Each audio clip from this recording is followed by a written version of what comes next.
And we're live. Welcome everybody here to the Lakers Lounge. I'm Anthony Irwin, as always, joined on this Thursday, a little later than usual, but still joined on this glorious Thursday by Aaron Larsoul. Thank you very much for hopping in and catching up. Today's show, we're going to be talking about the notion of how the Lakers are rated and whether we think they are under, over, or properly rated. Some stuff is going on at ESPN that I wrote about for Substack, so I guess we'll touch on that as well. But where I really wanted to start, Aaron, was to see if you got out to Dodger Stadium at all while your A's were in town. I mean, they're still tonight, but no, I have not yet. I found out that the A's were in town Tuesday morning. I thought you were going to say right now. No, Tuesday morning or like Tuesday afternoon. And I'm on a group chat with my boy Marcus and my brother. The three of us have a group chat. Marcus is a Dodgers fan. My brother is an A's fan. Mm-hmm. And so I yelled at both of them, "Why ain't nobody telling me that the A's are in town?" And Marcus goes, "Well, because nobody cares." And my brother said, "Actually, I'm here." And I was irritated because it would have been my last. It's my last time to support, to wear my A's gear, because once they officially go to Vegas, I'm out. But I wanted to wear my, I have lovely A's gear that I wanted to wear. Sometimes I wear the Kelly Green hat on this very show. So I was pretty upset. Regrettable. I was pretty upset. My brother said it's that there was nobody there, so pull up. And I'm like, at this point, it's like 6:30, so no. And then I actually got invited yesterday and chose not to go. So Dodger Stadium, getting in and out of Dodger Stadium is a terrible endeavor. It's awful. So I'm still considering going tonight, but probably not. So I think it was 7-3 and 10-1, I believe. So it's 17-4 Dodgers in the first two games. And I would imagine that a lot of former Athletics have done some damage to their former team for the Dodgers. I don't know. Yeah, I can actually be a straight up Dodgers fan, so I will say we. Stupid. Baseball's stupid.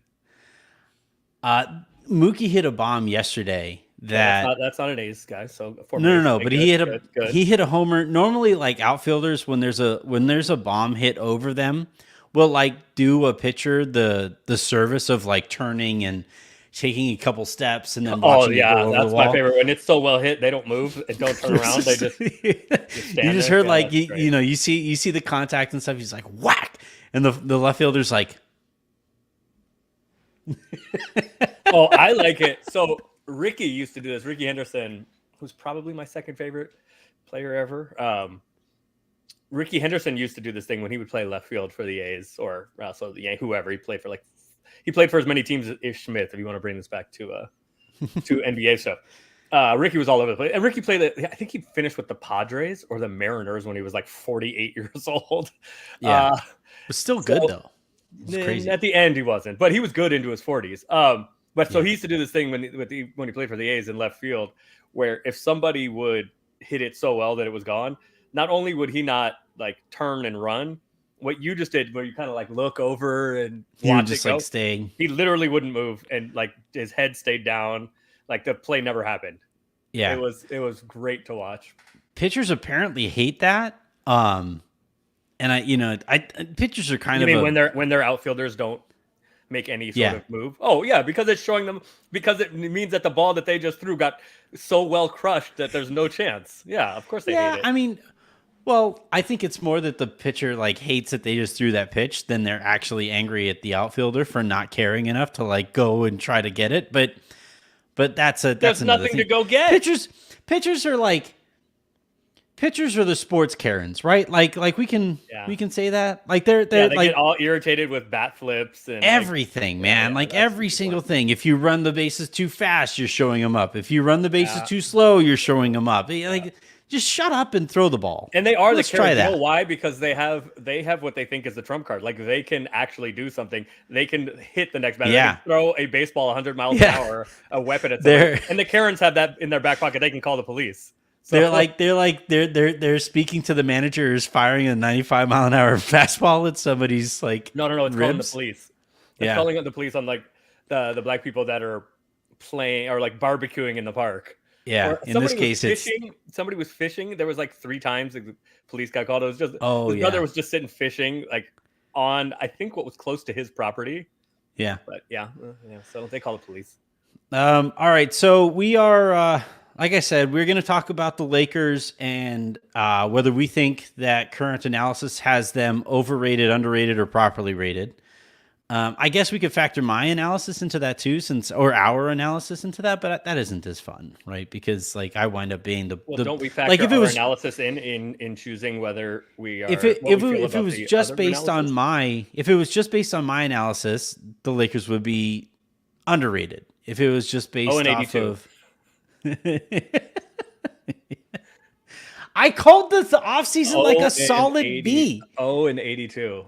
It's Not a having lead off double. Not having Malik Beasley to use as salary filler is in your opinion going to cause the Lakers to go 0 and 82.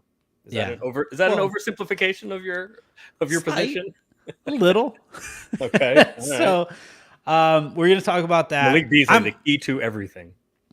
I'm also when you started with Malik, I thought you were going to say something about Malika Andrews, and I don't know where you Oh, what? you were eventually going to go, and I was like, Where are that's you weird, going but- to go? Well, eventually we're going to talk about ESPN and whether the NBA is applying a little pressure to ESPN to change the way that it broadcasts and presents and covers their sport. Well, I haven't had a chance to read your Substack yet, and this is going to be good because I have no idea what you're talking about.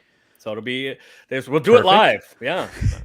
Perfect. I'll just read my Substack. But yeah, I wrote about that last night, and it's kind of building on some reporting that's already out there from and by the way, like if you enjoy that aspect of this conversation, in tomorrow's lounge, I welcomed Sopan Deb of the New York Times, who covered NBA like hot take boot camp that NBA players or former NBA players are going to learn how to give hot takes, and then they also learn how to podcast and do other stuff This is there too. another thing I don't know about. Okay. I gotta listen. So tomorrow. that's actually in tomorrow's lounge. So you guys are going to want to tune in for that. I love Sopan. I said it when he was here. I'll say it all the time. Probably one of the most creative people in sports coverage. So you're going to want to check out that conversation as well. But yeah, let's start with here's I think a decent barometer to start with. Okay, barometer of the the Lakers. Okay, yeah, the opinion on the Lakers.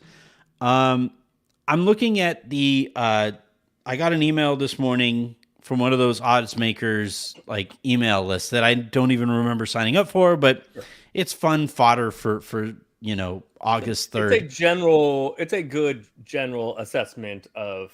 I don't think the wins matter that much. The win totals, the over under. I don't think that matters that much, but it's a good general assessment of where teams are slotted based on their peers or in relation to their peers. I think that part, yeah.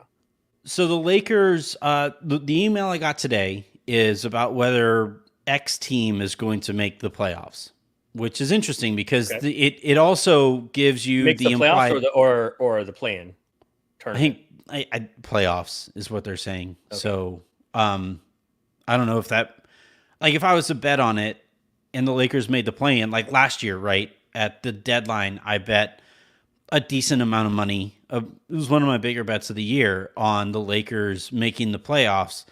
And once they made the play-in, they had to win the necessary game, right, to get into the play-in. Yeah, correct. So the play-in is its own unique separate entity, which is really weird. The stats are not regular season stats, and the stats are not playoff stats. They're their own thing. So it is not. It is considered the postseason, but not the playoffs. The play-in games. I was just asking for the sake of their question. Does it mean, are they saying the top 8 or the top 10? Will Team X make? Are they saying the top 8? I think it's the 10? final. I think it's the final top 8, including the teams that make the play-in, but also wind up making the playoffs via the play-in. Okay. So yeah, I'm this is probably kind of an unfair, mean joke or whatever, but Karl Anthony Towns is going to wind up leading. Like he's going to set all of the play-in records, I think. The all-time ones, Yeah, all the all-time counting stat ones. all-time play-in scoring leader. Yeah. Yeah, Carl Just Anthony in the Towns. play-in every single Because year. he's just Although he shrinks up. Well, I He guess doesn't that's play true. well in the All right, play-in. minutes played in All right, play-in there you games. go. Okay, there you go. I mean, he probably Anthony leads Towns. already. I'm gonna look that up. Although here's the other thing about it: because they're not regular season stats and because they're not playoff stats, they're impossible. It's impossible to find play-in stats anywhere. I'm I sure know. they're on NBA.com, but I don't know where to find them. Yeah, I hope that someday we Basketball get Reference like probably play has them. in. I hope we get like play in specific stats on like Basketball Reference, and it's Carl Anthony Towns leading the way in minutes Just played. sweeping the board. In totals, like not Yeah. per game Yeah. stuff, Oh, no, but totals. no. Yeah. He was all right. he was not great against the Lakers in the play-in. No. And Gobert was not there. There's a And reason the he's a Lakers play-in were player. about to lose. That's which we'll get into about how good the Lakers were last year and what we expect this year. I mean, it looked for a long time like the Minnesota Timberwolves were going to beat the Lakers. I still think the Lakers would have won and then been the 8th seed. But that's a very, very different world because obviously Denver was just better than the Lakers, and the 7 versus 8 was Memphis or Denver in the first round, and I don't think the Lakers are beating Denver in any world. So it matters, but I do think the Lakers would have made it. But that shows like why you don't mess with the play-in when you can, because that is teetering on the edge. Because that was all the world like Minnesota was going to win. That was a stressful game. That like really kind of sweat out that game against Minnesota. But I had 48 Hennessy's that it was stressful. One a minute, like one exactly, per game played minute. Yeah, my brother actually, there was this thing back in the day. I think that's the Ron Artest diet, right? Like while he was playing. Easy, that's my guy. Easy. I saw him Saturday actually. Not the Meta World Peace one. He stopped when he became Meta World Peace, but the Ron Artest diet was.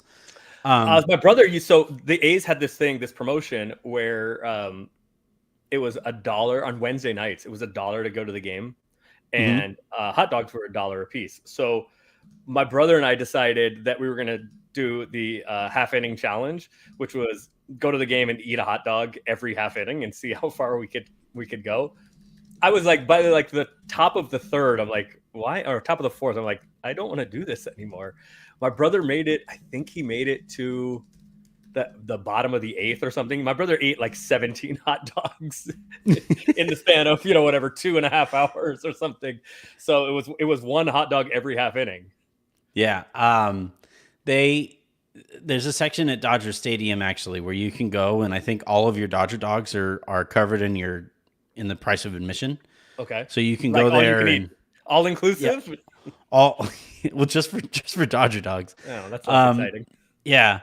But so I had a guy that I worked for way back in the day when I was working at Men's Warehouse. His name was Keith. He's a Padres fan, and so his name George Zimmer. Okay, nope. I guarantee it. So Keith was this bigger guy. He was like a big guy, and we went to a Dodgers Padres game together one time. And sat in. He like demanded that we sit in that section. And look, Dodger dogs those are the big ones, right? Those aren't the regular. They were back then. I don't know. They changed the provider now, so I don't know if they still are. But back then they definitely were like the full on foot long that like stuck out on either end of the bun. Yeah. That first bite that's just hot dog sucks. Like it's not a good bite. But we sat in that section and the dude spent more time in line for hot dogs than in his seat. That was the good thing about Herculean effort to the A's games. Like even though it was $1 to get in and the hot dogs were $1, I think they were third deck tickets. There were so many concession stands that and the attendance wasn't great in those days. Hence why they were offering tickets for $1 and hot dogs for $1. So there was no trouble getting a hot dog. This is like when Cal played BYU in the Las Vegas Bowl some years back. It was not that difficult to get a beer. The BYU fans, incidentally, are not big beer drinkers. So it was not tough to get a drink at that game. I can promise you that. All right. So back to the topic at hand. I know this feels very like sports radio-y, right? There's hot takes. You went to Yeah. the No, camp no, to no. get your hot takes off. No, like the like, are the Lakers over, under, or properly Of course it rated? is. Coming up next. It sounds sports radio-y because it is sports radio-y. But in your defense, it is August 3rd, and there isn't shit to talk about, and we're still trying to provide content. So here we go. Welcome everybody to the Lakers Lounge. All right, so the Lakers, their playoff odds, according to this website, which I think is like betting.com, is the outlet. Not sponsored. Yes, the Lakers make the playoffs at minus 350, and that's 2-7 on your money. No, people don't understand what that means. That means the Lakers, according to this, are very likely to make the playoffs. Well, let me just so no, the Lakers don't make the playoffs at 11-4 odds, right? Plus 275. The implied odds, therefore, are that the Lakers have the implied percentages. Yep, a implied percentage that the Lakers have at making the playoffs is at 77.8. So just shy of 80% chance, according to this website, that the Lakers make the playoffs. You look at the other Western Conference teams. The Rockets have like a 94% chance at missing the playoffs, right? So like the Rockets are one of the worst teams in this case. The Warriors have exactly 80% odds. The Denver Nuggets slightly ahead of the Lakers.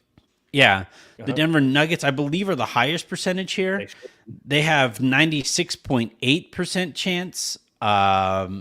And then I'm going to try to find Phoenix really quick. This is all like alphabetical, so apologies here. Phoenix starts with a P. Yep. Phoenix Suns, they have a I'm 90. Try to find them, and it's alphabetical. Well, no, I meant like scrolling, like going up to see Denver and then scrolling back down really quickly to find Phoenix. They have a 93.4% chance at making the playoffs. So the Lakers are kind of like a mid-tier team. Sounds like are the Lakers fourth? Who like follows the Lakers? All right. So Denver 1, Phoenix 2. Looks like I have to find. Golden State was ahead of the Lakers, so I assume Golden State. Yeah. So Golden State 3, the Lakers 4, Clippers 5. Oh, maybe Memphis is a little higher. No, they are not.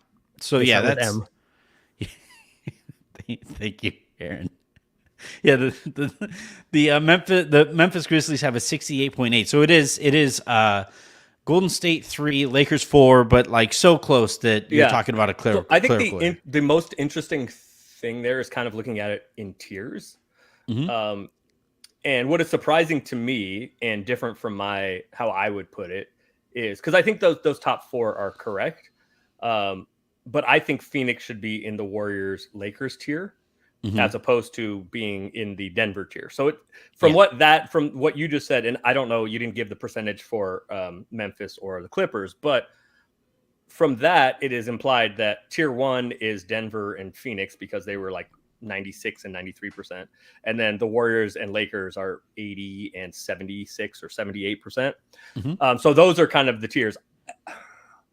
I think that's about as far as the numbers go. I think that's about right. I think the Lakers have a 75 or 80% chance of making the playoffs. And I would say the same. I think that's right about the Warriors. I think that's a little high for Phoenix. I was just going to say, I think there's value betting against the Suns. I think that's a little high for Phoenix. So for me, it's Denver by themselves as far as just making the playoffs, or as far as the seeding. Let's call it the seeding numbers. I think that Denver is the 1 seed, and then there is a line of delineation. And between Phoenix, the Warriors, and the Lakers, I think it's kind of pick your flavor for two. I could hear arguments for both or for any of the 3, 2, 3, 4, wherever you want to put them, because I think those 3 are pretty close. And then I think there's another gap between them and then, Sacramento and Memphis and the Clippers. That's shocking. That's the funny part is like now we're already into the play-in. So that's 7 teams that I've mentioned now that all I think are going to be really good. And now we're already into the play-in. We haven't talked about OKC yet. So this is going to be, we haven't talked about your favorite Minnesota Timberwolves. I just assume you're a Timberwolves fan because of how much you talk about Cat and you're a Vikings fan. So I just assume that carries over to Timberwolves. Shout out Mike Trudell, who is a Vikings fan and a Timberwolves fan. I mean, he's that implies that I've enjoyed my experience rooting for the Minnesota Vikings, which I have not. I have very much not enjoyed. It's more of a calling than a choice, right? Like, hey, look, my California Golden Bears. They're worse than the Vikings. So I think as far as I think the Lakers, in at least according to what I assume is going to happen, I think the Lakers are kind of properly rated there. I think the percentages matter more. Like, yes, the Warriors are third and they're fourth. I don't think that matters because they're 2 percentage points off.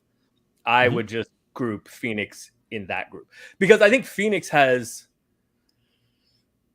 of those 3 teams, I think Phoenix has the most potential for disaster. I don't think Phoenix is missing the playoffs. They're just going to be too good offensively.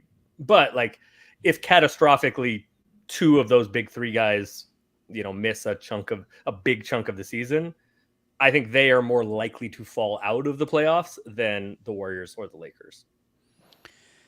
Yeah, like I somebody asked me for like my wins total for the Lakers on one of the recent mailbag pods, and in like kind of doing the math on those win totals, one thing that I arrived at was that especially in the Pacific Division specifically, where the Suns are so volatile, and I think, frankly, the Warriors are really volatile, and the Clippers are always volatile because you just never know. I think at this point we can more are the confidently Clippers volatile? Well, right, like I go volatile, by the way, but are they? Well, like we can. I always say like volatile because I think of like of success. What I think of. Remember the Titans, right? Hostile, mobile. I don't watch sports movies. You're like, but what was it? I do remember the white cornerback. First of all, why do you have a white cornerback? But the white cornerback was and I think it's not like for a long. well-known actor. I think it's a well-known actor, right? Wasn't he a liability? We were like number 37 or something. I see the memes that go around like, remember that so-and-so was a liability on defense. I think, or a liability at corner. Yeah, the guy who played Ken recently. Yeah, right. He's a famous actor. Why are you having a white dude at cornerback? That's not. Was it Jason Sehorn? Jason Sehorn was good. He was okay. He was pretty as shit, though. I'll tell you that. That's a good-looking dude. He had the best head of hair. It was a crazy. He wore a helmet and he took it off. It was like a Head and Shoulders commercial. Well, how is that so luxurious? It's like, are you conditioning under your helmet? Like, what is going on? But so we were. So yeah, I was doing the math on. But incidentally, playing cornerback, not white people shit.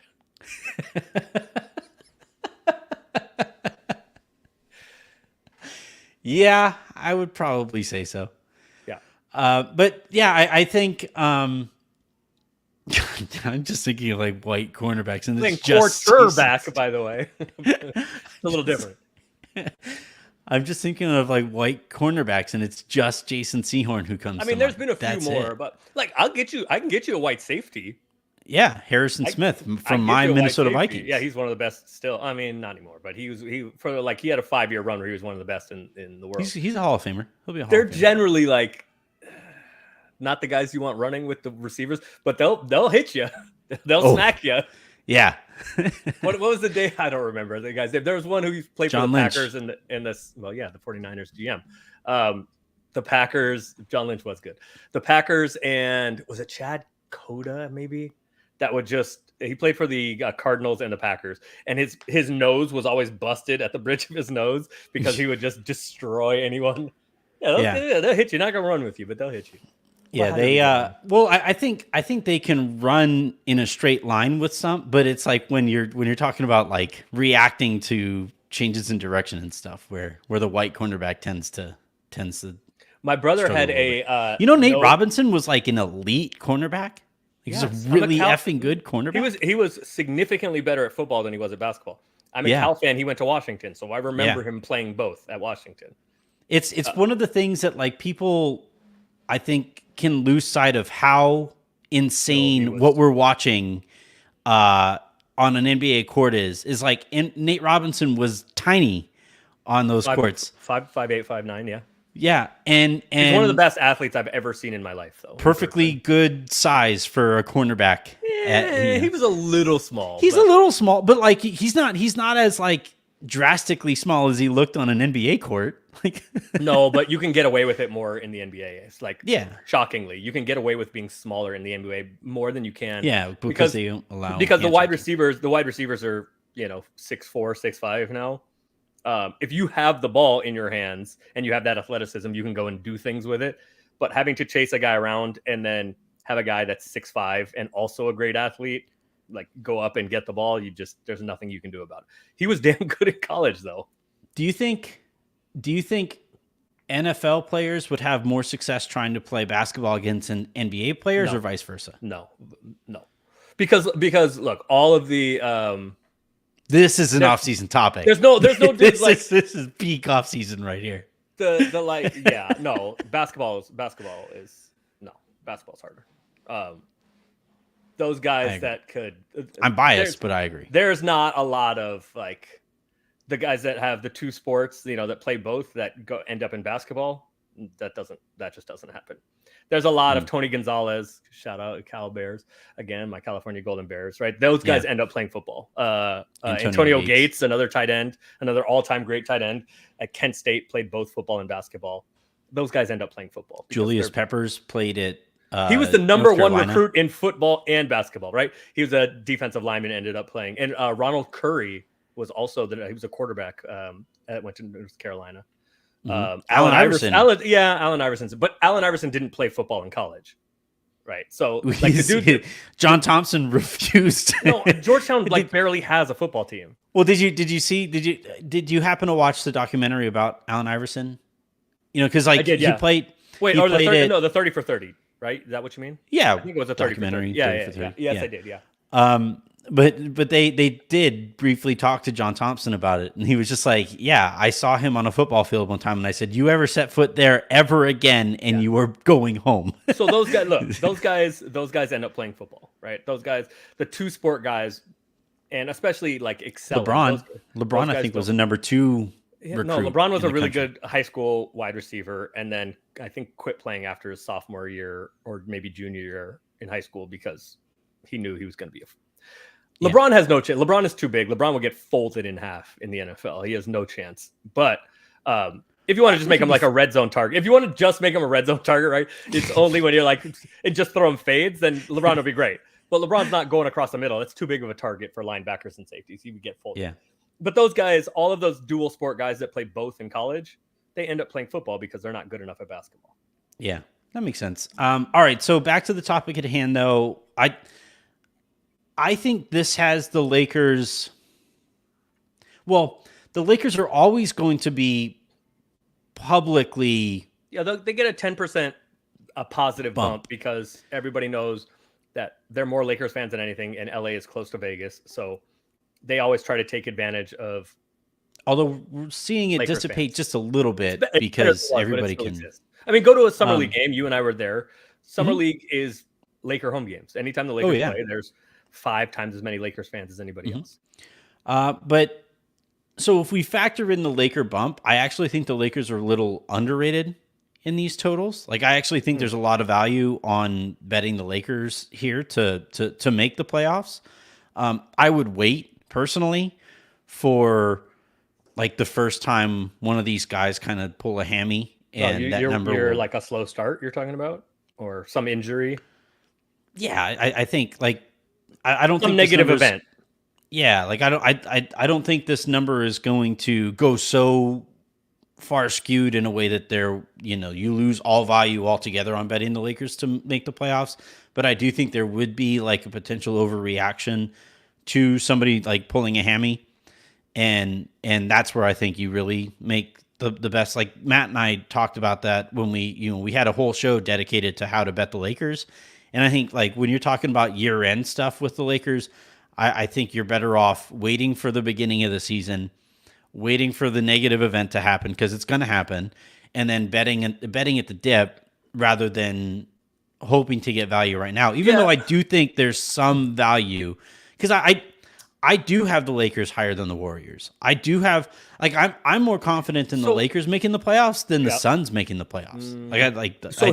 So this is why I think like that's not all that instructive. I think the most instructive thing is because when it seems like, oh, you're second, you're third, you're fourth, you're fifth, like that doesn't tell the story. The real story is told by the odds, right? The percentages.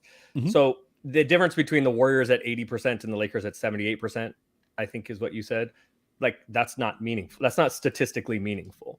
So I think what is important. So do you think, how about this? Do you agree with me that Denver is in a tier by themselves?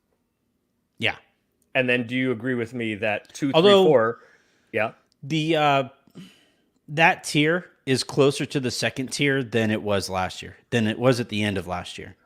I think they got worse this Are you saying offseason. are you in the regular season or in the playoffs?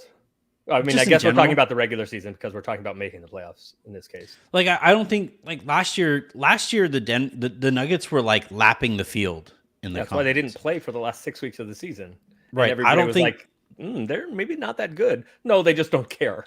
yeah, I don't think it'll be quite the same this year. I think losing Bruce Brown is going to hurt. Losing Jeff Green is going to Uncle hurt. Jeffy. Yeah, in the regular season, like I think that's going to hurt a little bit. They're really relying on Christian Brown to replace Bruce Brown, and I think that harms them more in the playoffs. But continue. yeah, but also like that creativity does help on like a random night that maybe you don't have Jokic or something like that, So and then I think that's the key right there. Is Jokic has been healthy for the last however long, it's and kind of insane, right? because he doesn't jump, he doesn't leave the ground. He's a tank and he Still, doesn't leave the ground. he's built like Jigglypuff, But and it just but doesn't seem to matter. but so he won his 2 MVPs, said I don't care, or like said publicly or insinuated publicly I don't care anymore, and right, I'm not trying to win the MVP, and has been kind of nonchalant about winning the Finals MVP and winning his first Finals. And so I think there's an interesting question about how seriously he's going to take the regular season, or Yeah. even how seriously he's going to, because he like doesn't seem to care all that much and is like, I just want to go like raise horses and at home. Like I don't really care about any of this. It's not that big of a deal. So I think it's kind of an open question. The reason that Denver's been so good the past few regular seasons is because they had something to prove, and because Joker's a killer, and because Joker had something to prove. So I think it's going to be interesting to see if Joker now is in the like Kobe, Jordan, Steph, more like I have one. That just means I need 100 more. I need More. all of them. Or Yeah. if it's more like, yeah, I got one. Like that's the goal. I'm cool. Like not that I don't want to win anymore, but like if the maniacal, like The AD mode. I need the next one, because like winning is the only thing that satiates me. Like winning isn't fun. It's just not losing. So Yeah. I think Denver's regular season is going to hinge on that a lot. But I still think Denver's in the tier by themselves. But you say it's closer. So do you agree that 2, 3, 4, in whatever order, if you want the Lakers second and whoever, Phoenix third, Warrior, do you agree that those three are in a tier by themselves? I think the place that I disagree most with consensus is on Phoenix, because I actually have them a tier below the Lakers and the Warriors. So they're in their own tier 3? Mm-hmm. So Yeah, you still have them 2, 3, 4, but separate from the Warriors and Lakers. Got it. My thing with now they are a lot more talented, and that is worth pointing out. But my thing with Phoenix is, of their like 3 stars, who's going to like actually get after it defensively? Like actually go out and stop somebody on the perimeter. I mean, look, Bradley Beal, we don't know because he's never been good, but he's also like, or not never. He's never been good. There's been times where he's been passable. For most of his career, he's just been pretty bad. Some of that is maybe he's just can't do it, but he also hasn't played in a game that has mattered in 6 years or something. Yeah. But he's part of the reason they haven't mattered, though. So put him aside.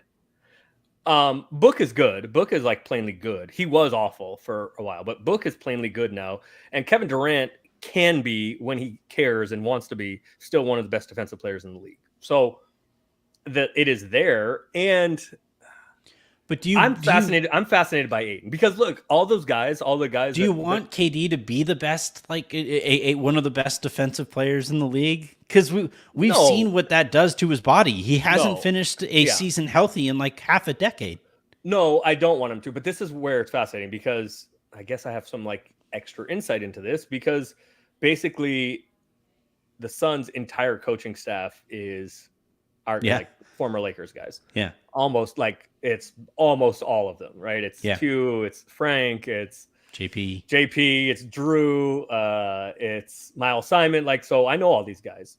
I'm very close with some of them. So I'm kind of paying extra attention to the Suns. And JP and Drew just left to go to go to Phoenix. I mean, they'd been there before, but like actually moving. So I saw them all weekend and helped them move Monday. And we were talking about not them specifically, but just we had a bunch of basketball people around to say bye to them, Lakers people and whatever. And I don't know. I think the key to all of this is DeAndre Ayton. And I don't know what he may be not cooked like physically. He may be just cooked mentally and emotionally. He just won't. I think not having Monty there will help. But so I don't know what he has because he's not going to touch the ball. Like that was his biggest gripe, and he's not going to touch the ball. And Yeah, big guys when they don't touch the ball, than when he was. I'm like, hey man, go about guard Joker for 40 minutes a night. Like you don't get to touch the ball. How fun is that? Yeah. So I think it hinges on them. Offensively, they're going to be great. I think it hinges on what does Ayton have. Now, I don't know what's there. I don't know if there's anything there. But if there is anything there, Frank and those guys and his staff will get it out of him. And he's going to play drop because that's what DeAndre's good at and that's what Frank likes. So this is a long-winded way of answering your question about KD is that is the perfect role for him. When he's playing the 4 and can come across and be a weak side shot blocker, he's very, very good at it. So like, was it his second year with the Warriors? I think it was the second. He led the NBA in blocks for like the first 4 months of the season because that was what was being asked of him fit exactly in his role. So I think if they can get DeAndre just as your drop center, KD's your 4, and as how did that year end? That second year with for KD specifically with a title, Wait. with a Finals MVP. It's the third year. The third year is when he got hurt. It's the third year he got hurt. Yeah. All right. Because. But that was he also like everybody knew he was leaving, and Draymond called him a bitch. So that was like that year was fraught. Let's just say that. Yeah, but what you were saying is objectively true in terms of like which role is best for KD, but also physically he hasn't been able to fill that role. You know, no, but if you look at it, he hasn't like since he left the Warriors. He hasn't. I mean, there was the year, the kind of the lost year where he didn't play, and then the next year after that in Brooklyn. He played some and they didn't do much. And then was the next year, he never he broke down also because Harden and Kyrie were unavailable. So it was like, it was KD versus the world. Right. But on this team, Beal has had injury stuff, like soft tissue injury stuff that just always pops up with him. Devin Booker missed a lot of. That's tanking, but yes. Sure. Yeah. Book, I have more concerns, injury concerns about. Even if you want to consider the tanking stuff, right? And that's a perfectly fair point. Important point. They're going to do tanking again this year. But like, it's a habit though. Kuz and JP are going to average like 60 a night between the two of them. I really hope many shots up. I really hope Kuz spends enough time in Washington to have his jersey retired and they retire the pink sweater. Like, I hope that, like... the oversized turtleneck? The knitted turtleneck? But I like, Beal's body is used to missing time at this point. Even if it's for tanking, even if it was organizationally, telling him, but he isn't used to playing 65 games a year even. Booker missed a bunch of time last year over a hamstring thing too. Like this is a trio of people who, like, the team is built well enough. They have enough talent, I think, to get by if one or maybe two of these guys miss. Two's rough. Two is rough. Yeah, two gets rough, depending on how long those guys are missing. And I mean, they did very well with Eric Gordon. I mean, they did incredibly well with their minimum signings. Yeah. Missing two of those guys is rough. But even there, though, like a lot of their minimum signings, there isn't very much like grunt work type minimum signings. It's the same problem that the Lakers had 2 years ago, where the Lakers, I think, overcompensated and went after too much shooting and didn't have anybody who like set screens, got after it defensively, That's what dove Aiden's after supposed to do. So you got one guy on the roster. Well, I was listening to who was it? I don't remember. I want to say it was Zach. I don't remember Zach Lowe, or I don't remember what podcast it was, but they made a really good point, and I wish I could. I got to go back and their point was they don't have anybody who. Oh no, you know what it was? I think it was the SI one with Mannix and Herring. I think was what it was. But their point was, I really like their roster. They have a bunch of guys, but they have nobody on the team who is in the NBA whose job it is to play defense. The reason they're there is like a Book is really good and KD can be great, right? But there's nobody there whose job it is. The reason they're in the NBA is because they're going to guard you, right? They have no Sikkim guys. There's no Alex Caruso. There's no Avery Bradley from like a couple years ago. There's no like, this dude is here because he's going to guard you. Like, and they do like a Kogi, fine, but minimum guy is like nobody really. That's not a minimum guy. But even there, like you don't. I've never thought to myself like, all right, so and so has it going. Oh shit, a Kogi's gonna get him out of the rhythm like that. That has never crossed my mind. You need like it's something that the Lakers I thought have been kind of lacking too since Dwight left, was somebody who is just dirty enough on a court that the opposing team is always a little nervous that like I'm going to be the guy that catches his elbow. You know what I mean? Like, and defensively, there isn't anybody on Phoenix's team that like, and maybe look, they are talented enough to just drop 130 points a night. Like it's altogether possible. I'm not sure. Although whatever is there, Frank is going to get defensively. Yeah, but like still, like you do like. I think Frank would probably ask them to go out and sign Avery Bradley. They're gonna like they need somebody who, you know, somebody has it going on the perimeter especially. And I will say that Thomas Bryant got brought up as a minimum signing for them, and some of our guys, some of the previous Laker coaches were like, nah, we're not doing that. did not rubber stamp that maneuver. How about that? But like I was just you look at their roster and it's very much a 2K roster, right? Like it's very much like, you know, if the point is just to go out and outscore the opponent, then you got that. But I do think over the basketball, like at some point over an 82 game season, you are going to need to get a stop. You are going to need, and especially if those guys miss time and some of that firepower is gone, and now all of a sudden you need to win one of those 105 to 103 type games, they're going to lose that game. That is going to be a loss because they won't be able to get a stop down the stretch of that game. And if that happens regularly enough, and if those guys miss as much time as they have typically missed over the last few years, I do really think there's a lot of value betting against the Suns to make the playoffs. There is a zero. It's like there is no chance the Suns miss the playoffs. I'm just saying. All right, it's 7.5 to 1 basically right now. You know, you bet $10, you win $75 on, or you bet $100, you win $750 if the Suns miss the playoffs. Right. I'll probably make that bet. There's no chance the Suns miss the playoffs. None. I think there's value there. No, but I don't. What I will I don't think they're winning the title. I don't think they're winning the title, but what I will definitely say though is that like I don't have them in the same tier as I don't have as much confidence as I have in the Lakers or Golden State. Like I just think that the Lakers and Golden State, they have much higher floors. And what we're finding out in the NBA now, in this kind of parity driven league, is that you need a fairly high floor. You can't just hope to reach your ceiling and have a floor that is like 3 stages below your competition. I think part of that is what the play-in has done, right? Because there are teams that have been like, oh, we don't care, we're not taking the regular season all that seriously. Yeah, but I think teams are now noticing you have to take the regular season a little bit more seriously. Yeah, and so the teams with the higher floor matters because again, we talked about this earlier on the show. Like the Lakers, who ended up making the Western Conference Finals, were in the play in the 7 seed, and like we're a couple minutes from a do or die game against OKC. I think OKC won the first. Anyway, it doesn't matter. Yeah, did OKC win it? I think anyway.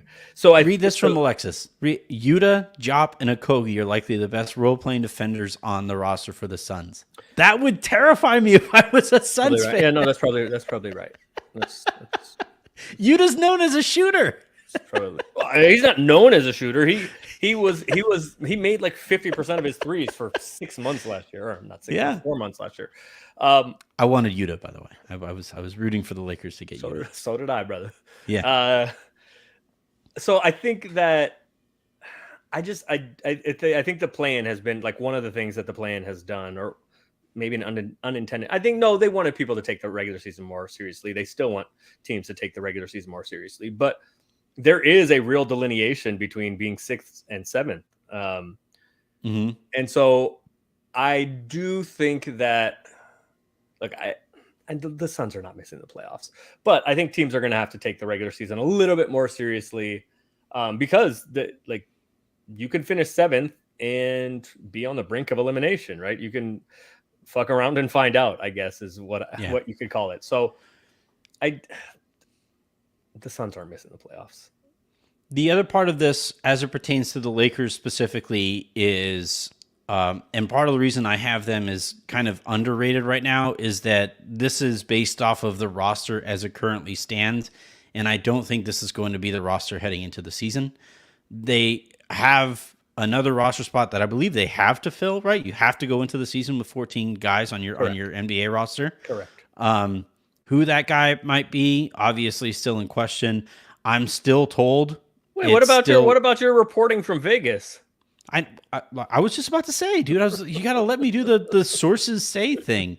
But I'm still told that the likeliest scenario here is that it's going to be Christian Wood still. Everybody is just waiting for some kind of outcome with Damian Lillard and James Harden and all of that stuff. But I'm still told, and I do think we'll get some resolution to Wood or to Biyombo or whatever center the Lakers sign in the next couple weeks, because now you're getting close to camps starting and stuff. And so we'll probably get resolution to that relatively quickly. But if the Lakers do add Christian Wood, then I think the Lakers are actually, Denver has a tier, the Lakers are in a tier, and then you have Golden State and Phoenix. And you have them separate. So you have the top 4 teams in 4 separate tiers. 4 tiers, yeah. 1, 2, 3, 4. Denver, Lakers, Warriors, Suns. 1, but 2, 3, 4. I have the Lakers a lot closer to Denver than I have them, close to Golden State and Phoenix. I think the Lakers, if you're able to add Christian Wood and he buys into the stuff that the Lakers need him to do, and the Lakers have the personnel around him to make it work. Yeah, well, totally. But isn't that what a veteran minimum signing is though? Like, it's a lot of ifs. Yeah. Absolutely. And your 14th addition to the roster, like that's usually a lot of ifs that's going on there. And guys usually don't play much. Yeah, and he's not the 14th guy. Like, he's the 14th addition to the roster, but I think he's probably a lot closer to the rotation than like Jackson Hayes is, and Hayes was added way earlier in the summer. But what? Just hold on. I don't. You're. Okay, I'm out, but I saw Jackson. Yeah. I saw Jackson on Saturday. He's already working out in the facility. I've seen. Yeah, the Lakers had a celebrity charity basketball event on Saturday for the kids, for the community, and Jackson was there. Jackson didn't play, but he was there hanging out, and it was my first chance to meet him. I hadn't met him before, so yeah, he's in town and he's working, and he looks good. I mean, He looks like he's in good shape. How about that? I didn't see him like doing much, but he looks like he's in good shape. Well, Dwight doesn't do much on the NBA. Dwight played in you know what? I'm not going to stand for this. He's an outrage. Like Jackson Hayes has always looked like he should be good at basketball. It's just that he gets out onto the court and he doesn't do anything. As I said, Dwight was also there. Dwight played in the celebrity game, and Meta played in the celebrity game. Kurt Rambis was the coach of one team, and Robert Ory was the coach of the other team. So Did Ori's team win? Because typically that's how it went when Rambus was coaching. Ory's team did win, but it was because Dwight was on. Dwight took it more seriously than anybody. So Dwight treated it like a tryout. So you know what's funny is like Dwight started the game, and Dwight was on with Lil Dicky and Benny Blanco, who I guess is a music producer that I didn't know.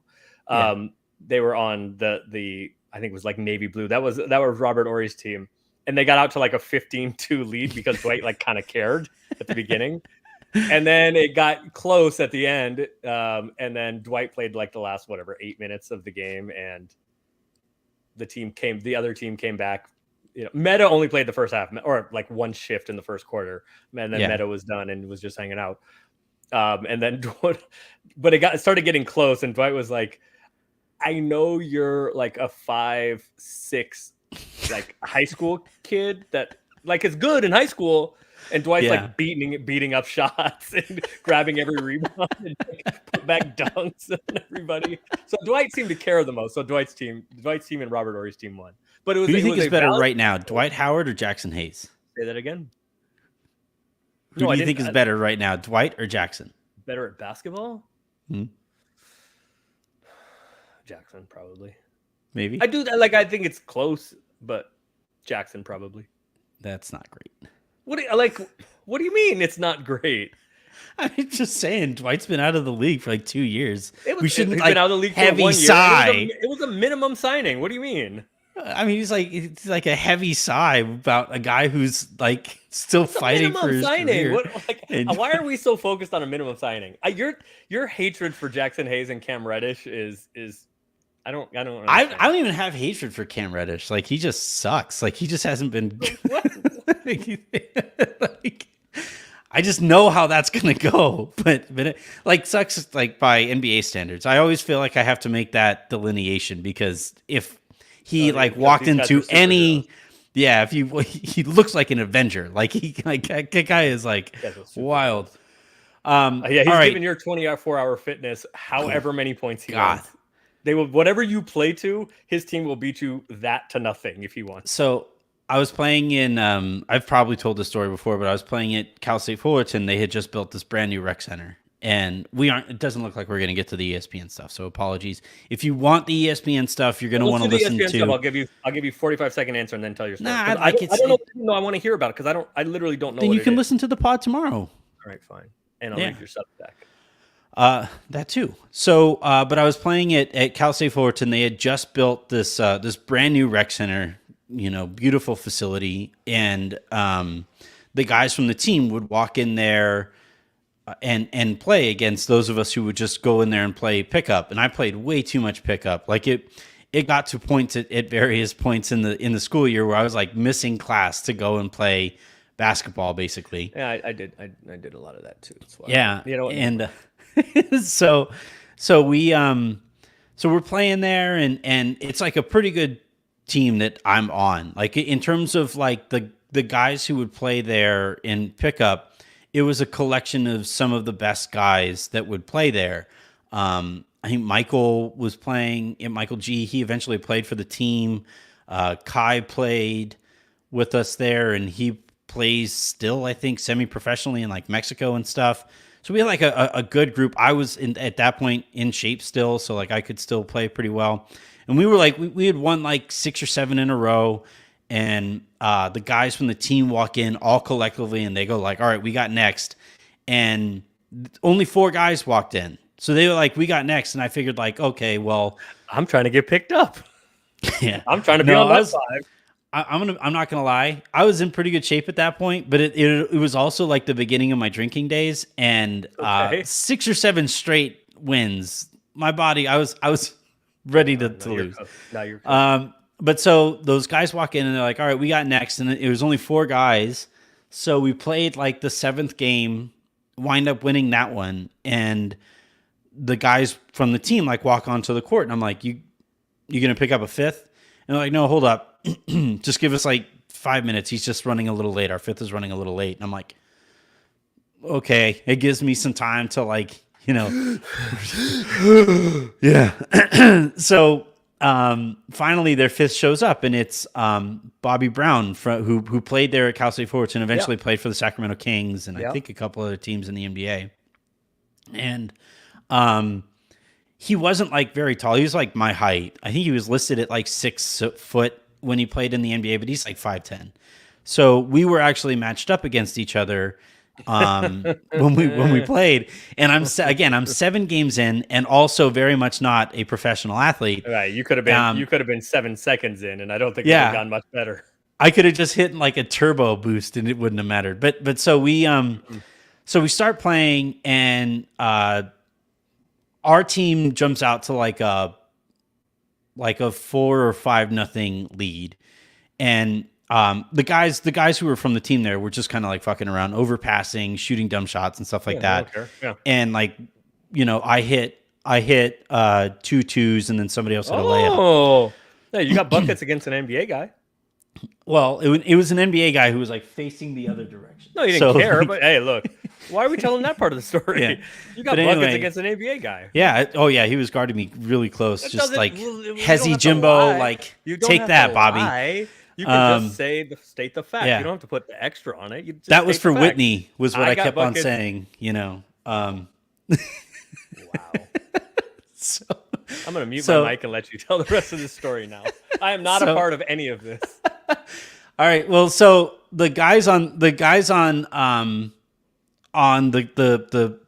team's team started giving Bobby some shit. Like, this guy had just hit a couple threes. He's killing us. Da, da, da. And Bobby was like, "Oh, all right." I'm like, while they're talking shit, I'm like, "Yo, that'll do shut it. What? Just stop. Shut up." And so he gets the ball, and he drives. He was on the left wing, and so he drives middle with his right hand, going to his right. I'm sliding with him, and he goes to like elevate off of 1 foot, but he doesn't like really gather or anything like that. It was just like, da, da, da, da, da, and he just like, just goes off, doesn't know, like, nothing crazy. So I was like, well, at the very least, I can look like I'm challenging the shot, and he'll hit like a floater over me. Don't do that. Yeah.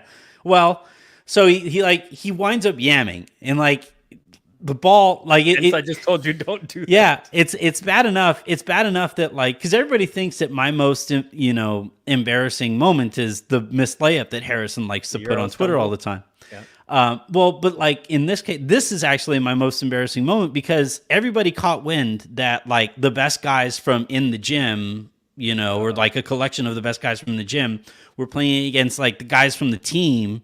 Yeah. And so so you have like, an audience for this. There's like an audience there, and the way that gym was actually put together, there was like 3 courts, like side to side to side, and the one that like the best court that like we would play on, there was actually like a row of seats there that like people would kind of hang out at. So it's like 2 rows deep of people. Again, Bobby goes up super nonchalantly, and he dunks it, and the ball goes through the rim, and it hits me in the forehead. Not good, brother. Yeah. Yeah. I told you not and to it was jump. just like, and it's just like, yeah. So whenever people go like, yeah, I could give so-and-so buckets, or I could do this, I could do that. I'm like, you sure man, can. Bobby Brown played like for 3 years, I think. Like, he was not in the league for very long. And he just, with the ease of like us tying our shoes, dunked on me and didn't even think about it. And then like gave me 3 or 4 more buckets on top of it. All because those fuckers talked shit to him for me making 2 twos. They wound up winning 15-5. Whatever they want, yeah, because they gave you 5 and didn't care. And then you guys got ahead and started talking, and then I didn't talk. I want it known. I said you guys. I didn't say you. That was your team. Yeah. It was technically his guys were talking the shit. So here's the, what? This is not what I want to do. We can end with this if you want, but now I want to know, like, who are you taking in a Lakers Twitter draft? Like, to hoop? Like, who's your 5? Who's your starting 5 in a Lakers Twitter? Among the media, among the guys, like who are you taking? Well, media included. Who's your 5? Who's your 5? All right. My first pick overall is that the other team has to have Harrison. Like, that's See, this is why I wanted to do this, because it just came to me. I'm like, you're picking up 5, right? This is the slander. Okay, this is what you were using. This is what you're using to promote the show on Twitter, by the way. Who is your Lakers Twitter starting 5? All right. The other team has to have Harrison. Okay. Yeah. Your first pick is assigning Harrison to the other team. Okay. And you don't have to include yourself, by the way. You can, but you don't have to. I probably am still. Current. Yeah. Well, so all right. I think the best player that I've seen regularly is Timph, from the volume. Oh, so I don't know if he's not like specifically Lakers stuff, but like that's like what he was originally hired to do. He's Lakers adjacent, and he puts out clips of him. Like he's like still in shape, and that's like that's an important part here. Little tiny school, right? He played like D3 or something. Yeah, and he's probably still in his 20s, so early 30s maybe. Yeah, so I think so he's there. It's a good pick. Okay. Darius is like in like really good shape. Like he still runs and stuff. A lot. Yeah, he runs a lot. So, okay. But do we know if he can hoop? Yeah, I would probably say so. Okay, all right. I like this. This is good. Keep going. I love it. I like this. Keep going. All right. So Timph, Darius. Jovan is huge. So Jovan's a big boy and played in high school. I don't know if he played in college, but he definitely played in high school. So, he's a big boy. Jovan is on the team for sure. Okay, and he also young, also still in his 20s, which helps. Yeah, like this is the thing, is that like we're drafting people as they are right now, right? So like I would have you on the team, but your knee doesn't work. Neither one of them, by the way, nor my back. I also haven't shot a basketball. I broke my hand like during the pandemic. No, I have played once since then. I played once for something. I was like, my hand has had 3 surgeries since, so I don't know if my right hand still works to shoot basketball. Dave is good too. McMenamin. I don't know if McMenamin's any good, but he plays a lot. Yeah, so I think I've heard he's actually. Team. You know what? I'm gonna give Dave his props. I actually, because I saw him and Drew, who was one of the our video guy that's going to Phoenix. I asked him. He played in a pickup game with McMenamin the other day, and I asked him. He was like, "No, McMenamin can play a little bit. He makes the right pass. He doesn't try to do too much. He makes the right play. He can shoot a little bit. Like he's not great, but he's good. He's good enough. He all the white guy cliches. He doesn't get in the way. Well, Drew played at Purdue. He was a walk on. Yeah. I think he was a walk on. He was a walk on at Purdue. So he's like, no, he can hoop a little bit. Like doesn't get in the way. He knows what he's good at. Yeah, I guess all the white guy cliches. So I think McMenamin's a decent pick, is my point. Yeah, so that's 4. So I think I fit into like at this point, right? It's like, what does this team need at this point? Well, all right, so I don't know. I think you got your big guys, Jovan and Timph. I think you got your front court. Yeah, I think those guys are both like 6'2" plus. What? No. Jovan is like I think he's like 6'4", 6'5"? At least. That's all? No, at least. All right, so yeah, but we're set like in terms of size. Yeah. And then I've heard that like Vinay guy is pretty good at basketball, and I've heard Raj is in good shape too. So like I could see Raj has told me he plays still, so I don't know his game at all, but he plays. But like I'm probably in that group of like especially if I ever like cared enough to get back into shape, I think I fit into like the 5th best player on whatever team this would be. Should we try to run this? I think we should try to organize. I just need I need 6 months warning so that I can get in shape. I could have 6 months, and it's not like unless you have 2 new knees and a new back for me and a new right hand, it's not going to matter. Yeah. So, I still will. Nah, you know what? Never mind. Darius, like we talked about like needing the guy who goes out there and like, does the dirty work and stuff. Like Darius happily will admit that he likes setting dirty screens. He likes playing that defense a little too physically. No. So yeah, I mean, that's a decent 5. We have like the I would put that team or that collection of talent against any other team's coverage. How about that? I mean, the problem is some of these other, I'm sure they've got some former pros. Yeah, like the Nuggets, Adam is like a former, he played in college, so Adam Madas. No, I mean, like, I think Timph did too, but somewhere, I don't know where, somewhere that doesn't matter. But like, what if it was the Celtics? Like Brian Scalabrine, he's like in Celtics Twitter because he like covers the team, right? Well, like in that case, though, couldn't I say like Derek Fisher and like Robert Horry and I don't know because those dudes aren't on Twitter. They're not part of Lakers Twitter. Although Nick Van Exel is part of Lakers Twitter now, I think. So maybe we can, no. All right, we will accept all no former NBA players. All right, well, that'll do it. Now that we can tag just about everybody in this episode. See, you're welcome. And that will do it for this episode. Hashtag off-season content. Exactly. This is going to go live immediately, and then tomorrow, the pod will Sopan will also go live at at the midnight Pacific that these things usually go. So that is going to do it. After that, for this week's content on the Lakers Lounge or in the Lakers Lounge. Thank you everybody for tuning in the way that you have. Make sure you guys are subscribing here to the YouTube channel. I think we're about to cross 900 or so. We need to get to 1,000. We need to get to 1,000 so that we can start getting Avery some donuts off of this feed. just bet against the Lakers like you do. That's what you do. Hey, I just said that there's money betting on the Lakers. When do you get here? By the way, when do you get to LA? 3 weeks. What day? The 25th. Okay, see how easy that was. I'll be there the 25th. Yeah.